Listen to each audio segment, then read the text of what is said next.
Hey, well, thanks everyone for coming out and kind of pioneering our first, the Pack 5 Eavesdrop kind of session.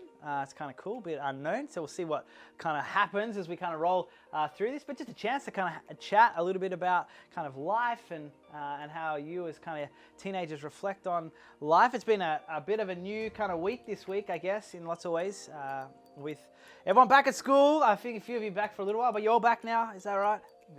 Yeah? All back. What's that been like, Amelia, to be back at school?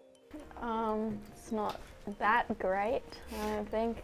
Suddenly from social distancing to like crowds swarming around you.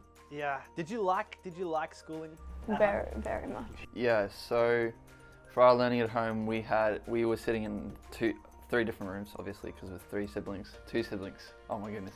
Anyway, so I was sitting at my desk, and I think it was the last period of the day, and my brother came into my room because he got annoyed of sitting in his room alone, and he sat on my bed starting doing his maths homework. And I was like, okay, fine, I'll just leave it. And then my sister comes in as well, sits on my beanbag. I'm like, what are you guys doing? It's like, we're just bored. We're just gonna sit in your room and do our work. So yeah, that's what happened. Yeah, I definitely would prefer to stay like that, because I'm a bit of an introvert, and you can't mute the teacher in class. Yeah. So it's like it doesn't work. Yeah, there's no mute button. Yeah. Yeah. I think I prefer learning at home, but I like being able to see people as well. That's like the part I missed about it. Yeah. Does it feel the same now that you're kind of back at school, or does it feel different? When you walk into the class, you have to get sprayed with hand sanitizer. Yeah. You're absolutely doused in it. I think everyone's coping alright now that we're back at school. I'm not sure. Some people seem a bit more like quiet than they were before, so I don't know how they're going. Well, everyone's a bit annoyed sometimes, like, oh, can we have a party or something? And it's like, yeah, no, you can't do that. Yeah. We've been kind of talking a little bit about kind of declaring and displaying Jesus and God's kind of work to bring people together. A few weeks ago, we kind of talked on the Pack 5 kind of series about the fact that God had this building project, but not everyone was part of this building project because so many people build their own kind of kingdoms and build their own kind of projects. Like, what are ways that you see people around you, your peers, your people that you interact with, building kind of kingdoms, like reputations? Like, where are you seeing that sort of stuff happen, and what are they kind of focusing on, I guess? We're kind of getting towards the end of grade 12. Everyone's kind of panicking about getting the right school and getting the right university, getting their dream jobs, and people are kind of really kind of building their life upon getting that ATAR, getting that course in university they want, and getting onto their dream job, whatever they want to do, kind of just building their whole kind of life around that at the moment. So Yeah.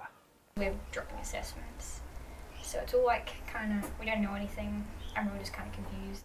Yeah. I can imagine sort of a bit of a crazy kind of time in the way of kind of thinking about kind of declare and display, and just that sense of where you guys are in terms of your schools or your workplaces or whether you're kind of engaging. What makes it hard to declare and display Jesus to those around you?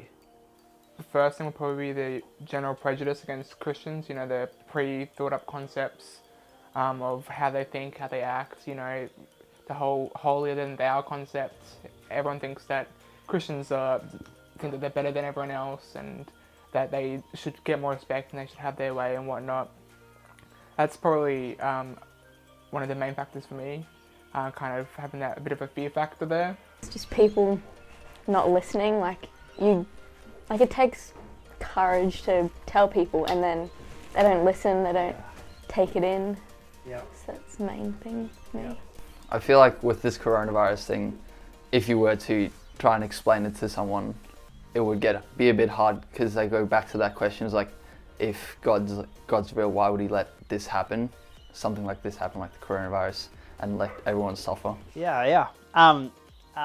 Thinking through, you guys have been part of kind of the kind of youth throughout the kind of course of this kind of period of time, and we've been doing the Declarant Display. What's something that you found helpful throughout this period that you've kind of reflected on, maybe in terms of 1 Peter or the idea of Declarant Display that you're kind of finding helpful for you? It's God who does the work. It's His word. It's nothing that we can do really. No matter how much beauty or whatnot we put on top of it to make it more appealing, it's the word of God that transforms people. Yeah, cool. Yeah, for this series, that part where they say about the flowers are dressed like very well. So like, yeah, if that they care for you, He cares for you for all the little things like that, and you don't have to worry about all the big things that you have, and He'll look out for you, and He's got a plan for you. Yeah, that's so super comforting. When you kind of think about Jesus and all that He's kind of done, all that He's kind of done for you, what do you find comforting about Jesus that means that you've got hope in Him? What is it about following Jesus that you find comforting? Like everything is set out. It doesn't matter what we choose. It doesn't matter how well we do at school. It's our life with Him, our hope in Him. Yeah, just like that He loves us so much that He died for us. Like that's pretty comforting in this time when you're like stressed about everything and there's like so much anxiety about what's going on. Just, yeah, to know that He has a plan for you and He died for you to make sure that you can come to heaven with Him. The fact that it is a gift from God, it's His gift of grace, and this gift isn't something that can be earned. And because it can't be earned, what can we do to not just to have it taken away from us? God doesn't take away from us because of what we've done, because He didn't give it to us in the first place because of what we've done. Yeah. And that kind of that knowledge and that comfort in that it's nothing that we can do. It's nothing that anyone else can do to us. It's all Him and only Him. Yeah, awesome. Well, thanks guys for joining us for the first kind of the Pack 5 Eavesdrop. It's been so good to have you. Look forward to kind of what might come next in terms of the next few kind of weeks and episodes. It'll be so good.